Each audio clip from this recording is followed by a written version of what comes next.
warahmatullahi wabarakatuh.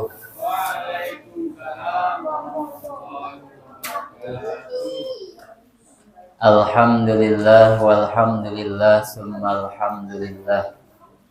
Wassalatu wassalamu ala rasulillah Sayyidina wa maulana Muhammadin ibn Abdillah wa ala alihi wa ashabihi wa man tabi'ahum bi ihsanin ila yaumil qiyamah. Amma ba'du. Pertama-tama marilah kita bersyukur kepada Allah Subhanahu wa taala, yaitu dengan mengucapkan kalimat tahmid alhamdulillahirabbil alamin, karena sampai saat ini Allah masih memberikan nikmat dan kesempatan kepada kita sehingga kita bisa hadir di Masjid Al-Muallimin dalam rangka ibadah kepada Allah Subhanahu wa taala. Mudah-mudahan rangkaian ibadah kita diterima oleh Allah. Bersalawat kepada Rasulullah dengan membaca kalimat salawat Allahumma salli ala sayyidina Muhammad wa ala ali sayyidina Muhammad. Mudah-mudahan kelak di yaumil qiyamah kita menghadap Allah di bawah naungan syafaatnya baginda Rasulullah. Amin ya Allah ya rabbal alamin.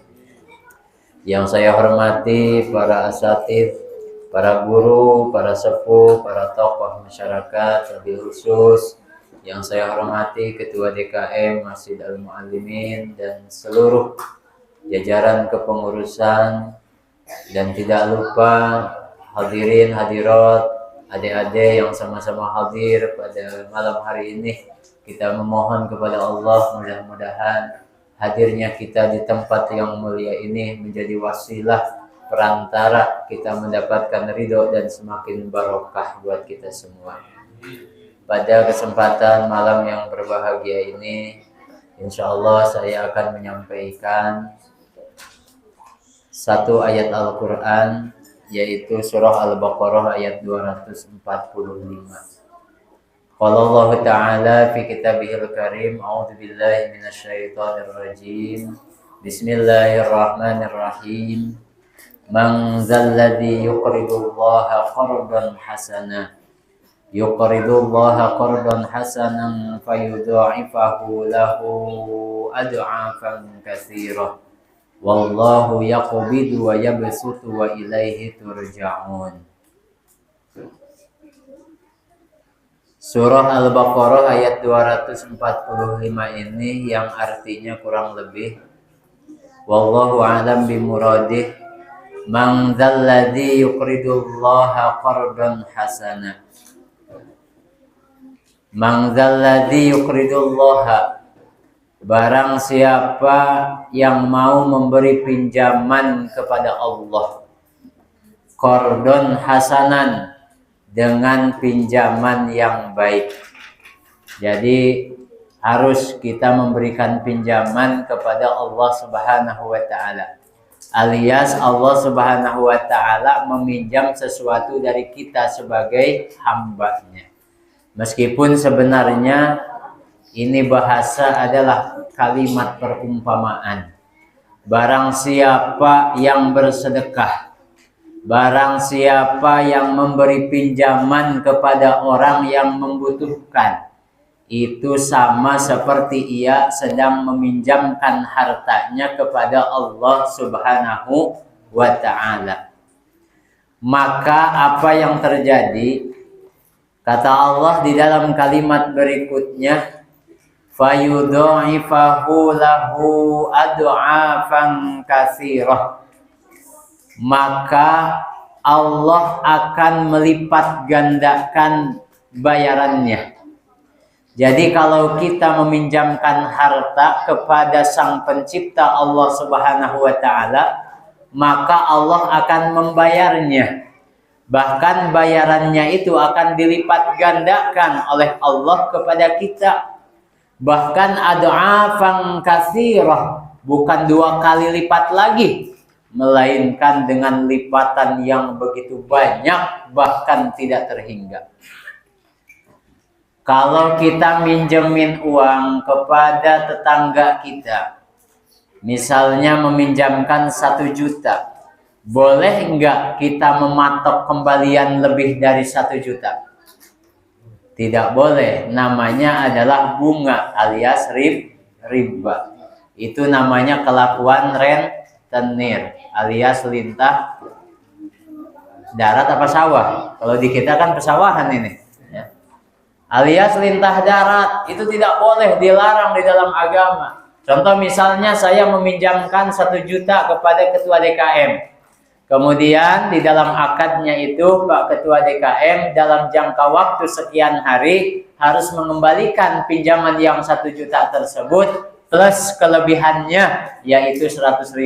Jadi 1.100.000. Maka yang 100.000 hukumnya adalah riba dan itu haram, dilarang oleh Allah, dilarang oleh agama, dilaknat oleh Allah Subhanahu wa taala. Akan tetapi manakala kita memberikan pinjamannya kepada Allah dengan cara tadi bersedekah, ada masjid mau membangun, bersedekah untuk pembangunan masjid, pengajian mau ada program pembangunan, memberikan sedekah untuk pembangunan madrasah misalnya, maka itu kan meminjamkan harta kita kepada Allah. Allah bakal ganti enggak? Allah akan mengganti, dan gantinya itu ada ribanya, ada bunganya. Tapi bunga yang datangnya dari Allah itu hukumnya adalah halal. Berbeda dengan riba yang datangnya dari manusia, itu diharamkan. Makanya tadi sudah dijelaskan, man dalladzi yuqridullaha qardan hasana fayudha'ifahu lahu ad'afan katsirah.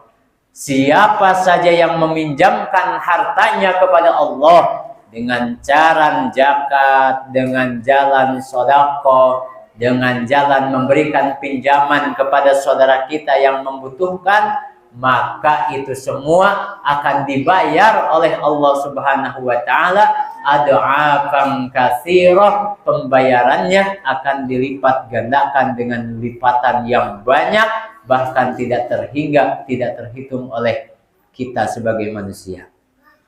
Untung apa rugi, Pak? Untung apa rugi? Kalau kita mengeluarkan sedekah, untung apa rugi? Di dalam hadis itu dikatakan bahwa siapa saja orang yang bersedekah, maka sesungguhnya sedekahnya itu tidak akan mengurangi daripada hartanya. Tapi yang ada, sedekah akan melipat gandakan dari rezeki yang akan diganti oleh Allah Subhanahu wa taala dengan wasilah daripada sedekahnya. Jadi nggak ada ceritanya karena kita sering sedekah kemudian kita jatuh melarat. Nggak ada ceritanya. Kemudian di dalam kalimat berikutnya Allah Subhanahu wa taala menjelaskan kepada kita, wallahu yaqbidu wa yabsutu. Dan Allah yaqbidu, dialah yang menyempitkan, wa yabsutu, dan dialah Allah yang melapangkan. Maksudnya adalah menyempitkan dan melapangkan rezeki kita.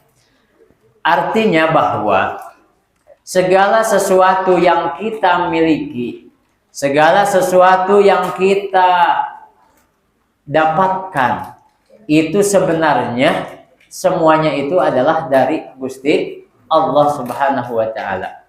Maka aneh dan lucu manakala sesuatu yang dititipkan oleh Allah Subhanahu wa taala kepada kita, akan tetapi kita tidak mau membelanjakannya di jalan Allah. Jadi misalnya kita punya penghasilan dalam 1 bulan, misalnya Pak Ketua DKM 23 juta 1 bulan penghasilannya.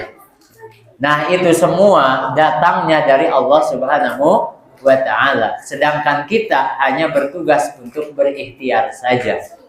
Maka aneh dan lucu manakala dari sebagian rezeki yang dititipkan oleh Allah Subhanahu wa ta'ala kepada kita, akan tetapi kita tidak mau membelanjakan, meminjamkannya kepada yang punya, yaitu kepada Allah Subhanahu wa ta'ala. Sesungguhnya Allah lah yang menyempitkan dan melapangkan rezeki.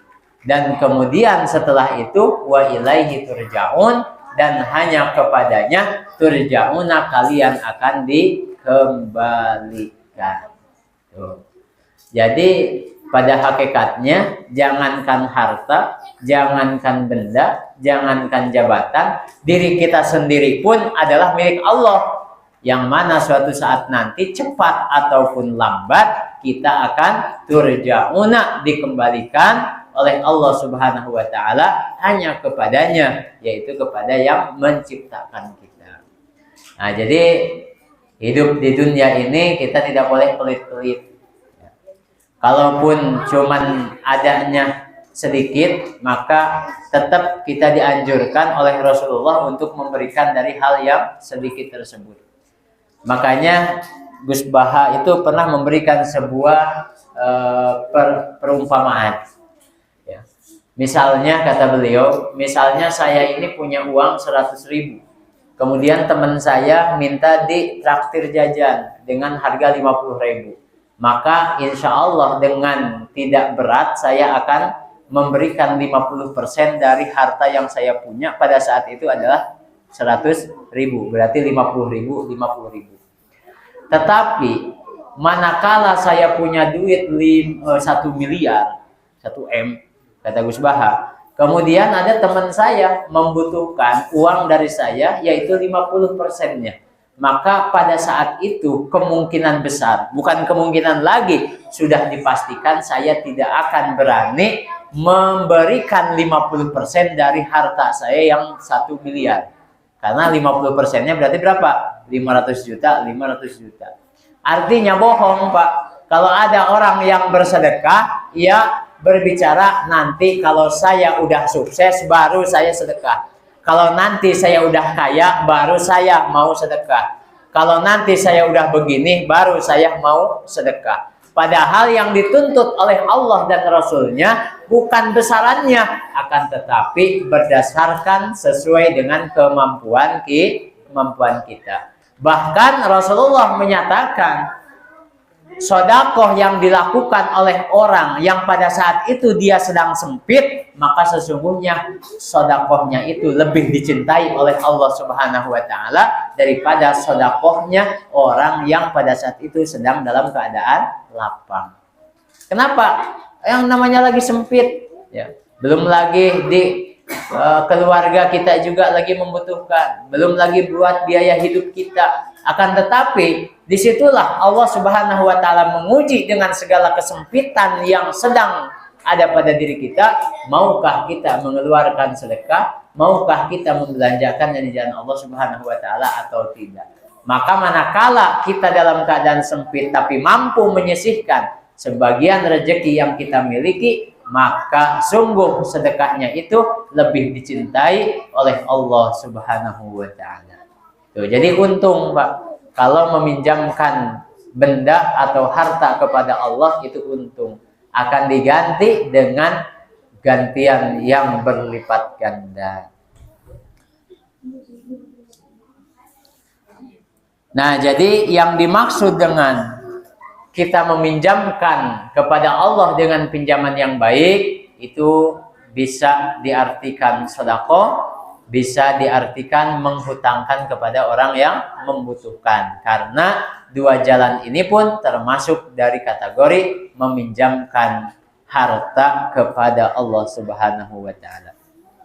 Qala Rasulullah sallallahu alaihi wasallam, al-muslimu akhul muslim, la yadlimuhu wa la yuslimuhu. Wa man kana fi hajati akhihi kana Allahu fi hajatihi.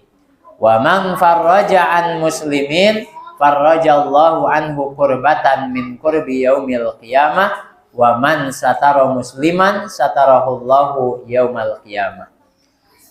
Rasulullah Shallallahu alaihi wasallam bersabda, al muslimu akhul muslim. Muslim yang satu adalah saudara muslim yang lainnya. Jadi kalau ikatan kita sebagai satu agama, maka disebut dengan ukhuwah Islamiyah.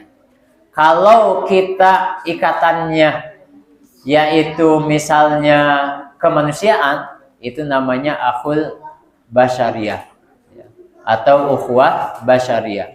Kalau kita ikatannya kenegaraan, itu namanya ukhuwah watoniyah, ya, persaudaraan sebangsa dan setanah air. Nah, kita yang hadir di sini ini dibingkai oleh Islam, maka disebutlah dengan ukhuwah Islamiyah. Nah, muslim yang satu terhadap muslim yang lainnya itu adalah saudara. Yang namanya saudara itu ibarat anggota badan. Nah, kita dalam tubuh kita ini terdiri dari macam-macam anggota badan. Ada tangan, ada kaki, ada wajah, ada kulit, ada daging. Banyaklah. Yang mana kalau yang satu sakit, pasti yang lainnya bakal merasakan sakit. Yang sakit gigi, tapi seluruh badan merasakan demam, meriang. Ya. Yang sakit cuman kaki, ya. Yang sakit cuman kaki, tapi kepala juga ikut pusing. Nah, itulah muslim dengan muslim yang lainnya, ya. Dimana yang satu dengan yang lainnya itu saling melengkapi dan saling merasakan. Artinya, ketika muslim saudara kita yang muslim sedang bahagia, maka kita pun harus merasakan kebahagiaan tersebut. Dan apabila muslim yang satu sedang berduka, maka kita pun harus berduka atau berbela sungkawa. La yadlimuhu wa la yuslimuhu. Maka hendaknya antara muslim yang satu dengan muslim yang lainnya tidak boleh saling mendoliminya. Tidak boleh, Pak, kita mendolimi saudara kita yang muslim. Jangankan dengan saudara kita yang muslim, manakala ada kafir zimmi. Kafir zimmi itu artinya non-muslim yang hidupnya biasa berdampingan dengan kita, tidak mengancam nyawa dan keselamatan kita serta keluarga kita. Itu namanya kafir zimmi. Apabila itu ada di lingkungan kita, maka kita pun tidak boleh yang namanya mendolimi mereka. Apalagi mendolimi sesama muslim. Wah, itu mah sangat dilarang sekali dalam agama.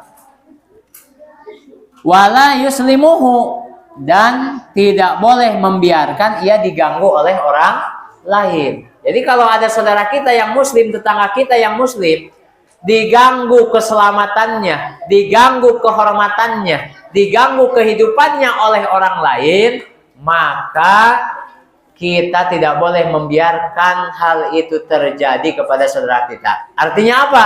Kita wajib membela. Itu, Pak.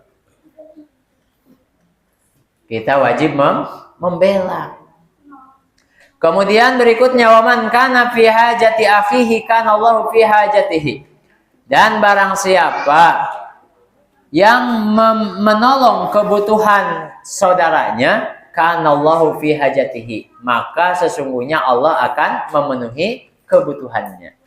Jadi kalau misalnya ada saudara kita atau tetangga kita lagi membutuhkan bantuan, kemudian kita memberikan bantuan tanpa pamrih ikhlas lillahi ta'ala, maka sesungguhnya Allah pun akan menolong segala kebutuhan kita. Makanya benar, Pak, kalau ada orang baik, itu pasti Allah akan menolong orang tersebut. Kalau ada orang yang rajin sedekah, maka insya Allah kehidupannya akan berkah. Benar, Pak. Kalau dilihat-lihat tetangga saya itu rezekinya lancar terus. Nah, siapa tahu dalam hari-harinya itu dia itu rajin bersedekah. Karena siapa yang meringankan beban saudaranya, maka bebannya akan diringankan oleh Allah Subhanahu wa ta'ala. Jangankan memberikan bantuan dengan harta, doa saja, doa yang baik yang dikeluarkan oleh orang tersebut kepada saudaranya, maka Allah akan mengembalikan doa itu kepada dirinya. Makanya dalam hadis itu diriwayatkan, jika ada seorang muslim yang mendoakan muslim lainnya dengan doa yang baik, maka sesungguhnya para malaikat akan mendoakannya dengan 3 kali. Mudah-mudahan kamu sehat ya, kata malaikat, alaika, alaika, alaika. Kamu juga, kamu juga. Jadi jangan rugi kalau kita sering memberikan doa yang baik kepada orang lain. Karena sesungguhnya doa itu akan kembali kepada diri kita. Begitu juga sebaliknya. Kalau kita melakukan keburukan, maka sesungguhnya keburukan itu sebenarnya sedang kita tanam dan itu semua akan kembali kepada diri kita sendiri. Benar, Pak? Ya. Meskipun orang yang bersangkutan tidak membalasnya, tapi keburukan itu pasti akan kembali kepada dirinya. Nah, makanya di sini Pak, kita mesti hati-hati. Waman faraja an muslimin farajallahu anhu kurbatan min kurbin yaumal qiyamah. Dan barang siapa yang melapangkan kesempitan urusan orang muslim, maka Allah akan melapangkan darinya kesulitan min kurbi yaumal qiyamah, dari kesulitan yang akan terjadi pada hari kiamat. Jadi kalau kita memberikan bantuan sehingga kesulitan saudara kita itu minimal ringan dengan bantuan kita, maka sesungguhnya Allah Subhanahu wa taala akan memberikan keringanan dari kesulitan-kesulitan yang terjadi di yaumil qiyamah. Waman satara musliman satarahullahu yaumal qiyamah. Barang siapa yang menutupi aib seorang muslim, maka Allah akan menutupi aibnya pada hari kiamat. Tuh, Pak. Ya. Jadi kalau kita punya teman kita punya kelakuan baik atau sifat kelakuan yang buruk atau sifat yang buruk, itu tidak boleh, Pak, kita omongin kepada orang lain lagi, meskipun itu benar. Kan namanya ghibah itu. Ya. Kamu tahu nggak teman kita itu yang satu, yang rumahnya di sono? Nah, itu dia punya kebiasaan buruk, begini. Berarti dia sudah membukakan aib si saudaranya tersebut. Apa itu aib? Aib itu adalah sifat yang tidak baik, ya, baik yang ada pada kelakuannya atau ada pada dirinya, yang manakala itu diceritakan kepada orang lain, orang yang bersangkutan mendengar cerita itu, maka ia akan membencinya. Nah, itu namanya aib. Ya. Kalau kebaikannya nggak masalah. Oh, Pak ini ya yang rumahnya di blok ini. Wah, dia orang baik itu. Asal masjid ada kegiatan juga, dia mah selalu nyumbang paling besar. Nah, itu mah silahkan. Ya. Karena itu mah yang diceritakan adalah apanya? Kebaikannya. Tapi kalau keburukannya itu tidak boleh. Ya. Meskipun keburukan itu benar ada pada orang tersebut. Karena orang yang menutupi aib di seorang muslim, maka sesungguhnya Allah akan menutupi aibnya pada hari kiamat. Jangankan hari kiamat, Pak, di dunia aja ditutupi aibnya sama Allah. Benar, Pak.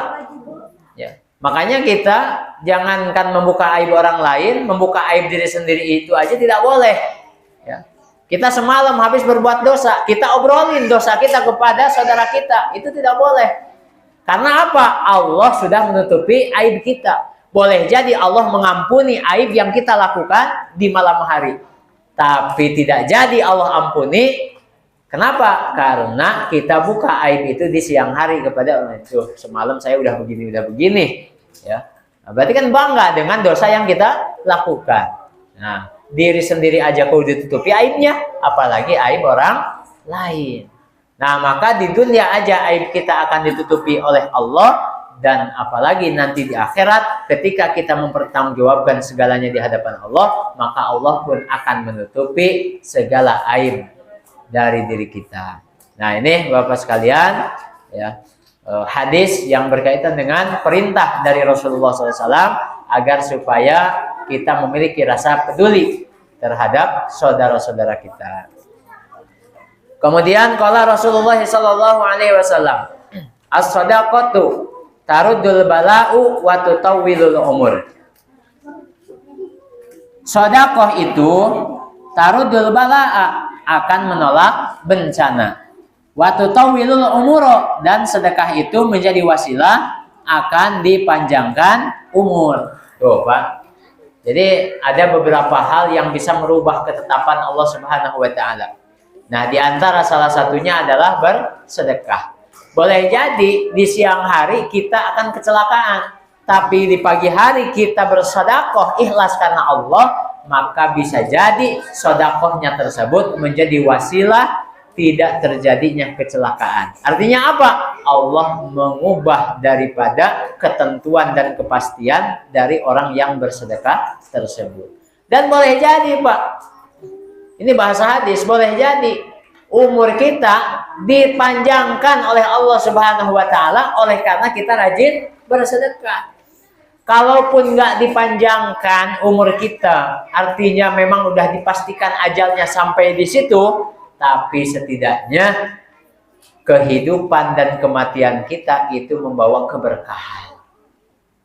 Sehingga apa? Kalau ada orang yang baik semasa hidupnya, kalaupun sudah meninggal dunia, maka pasti terasa dia masih hidup. Benar, Pak? Nah, ini itu nih, berdirinya masjid, bisa ada AC, bisa ada karpet, bisa itu adalah karena kebaikannya si fulan. Padahal si fulannya sudah meninggal, tapi kebaikannya terus disebut. Berarti seolah-olah itu orang meskipun sudah meninggal, sebenarnya dia masih hidup. Kenapa? Karena memberikan keberkahan kepada dirinya dan kepada orang lain. Artinya apa? Ada manfaat.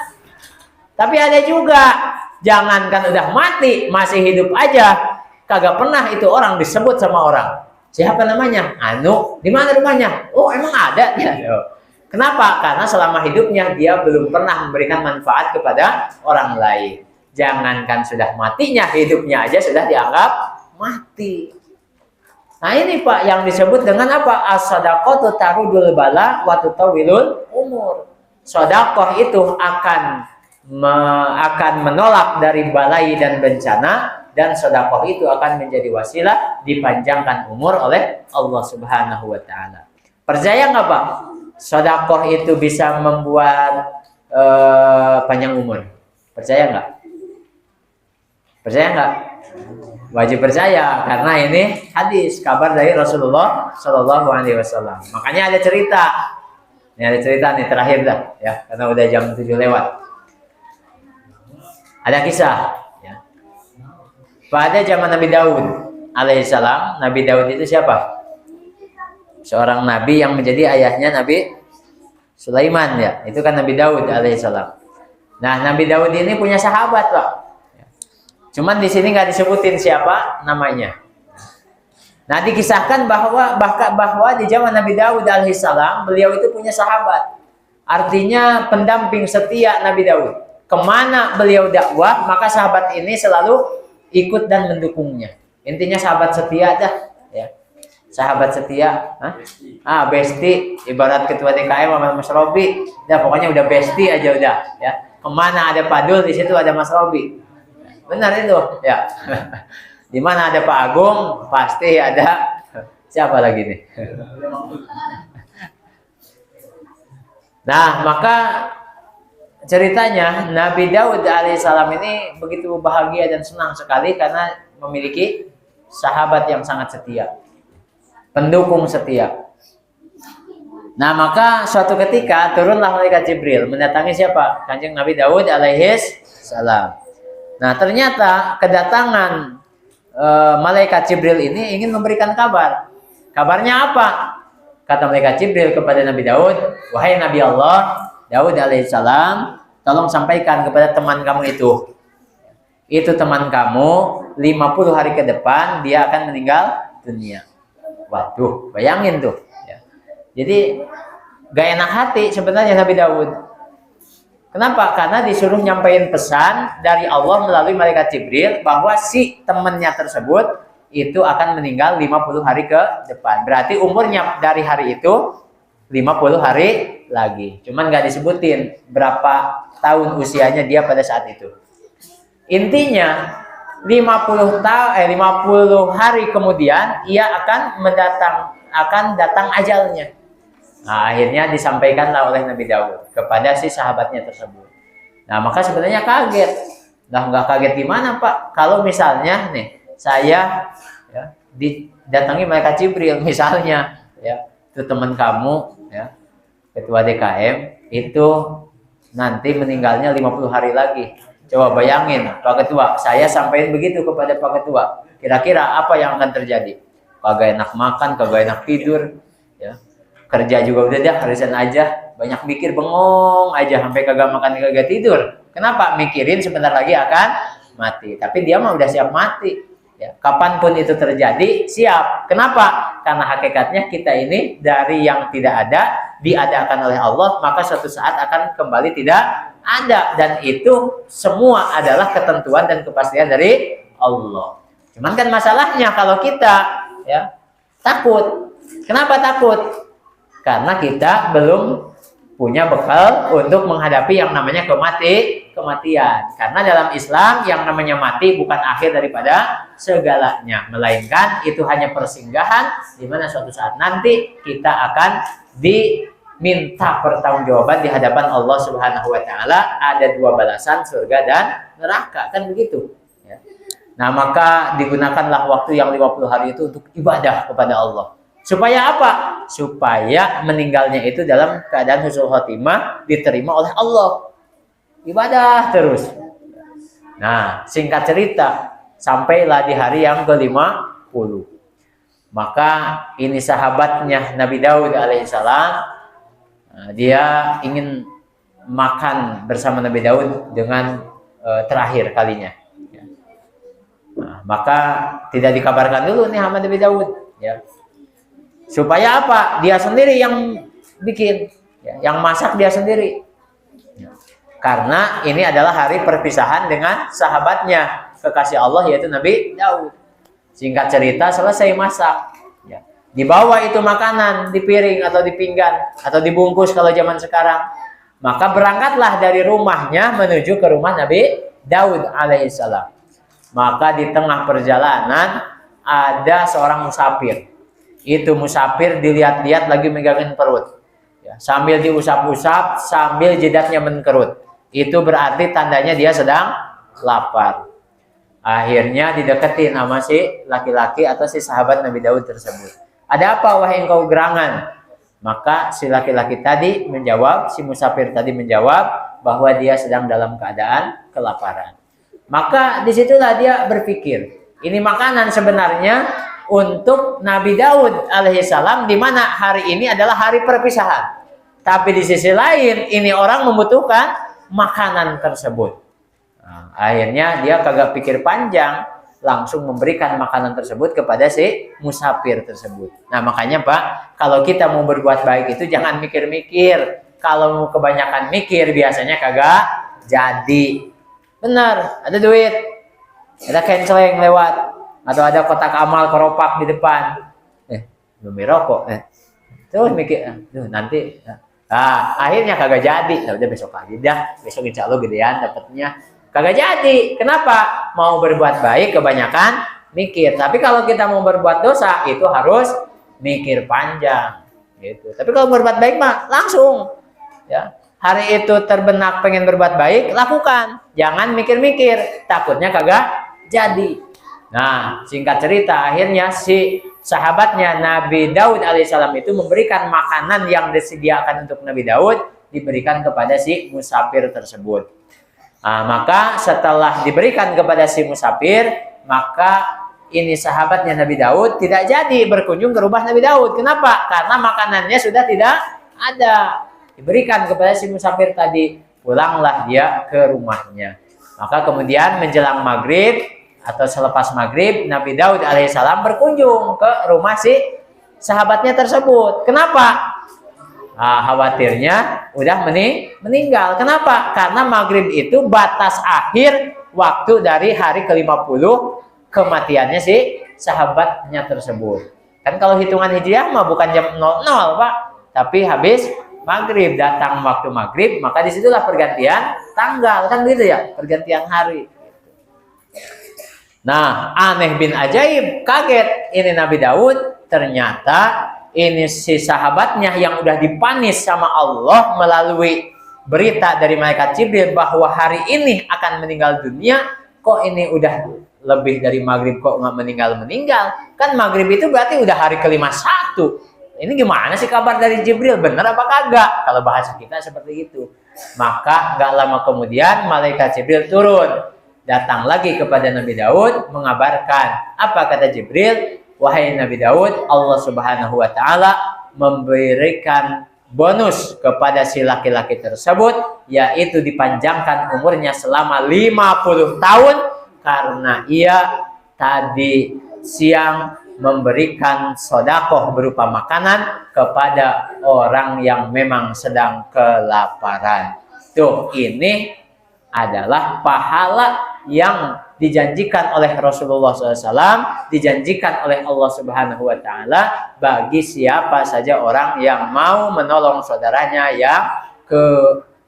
yang memiliki kebutuhan, tuh, yang memiliki keperluan.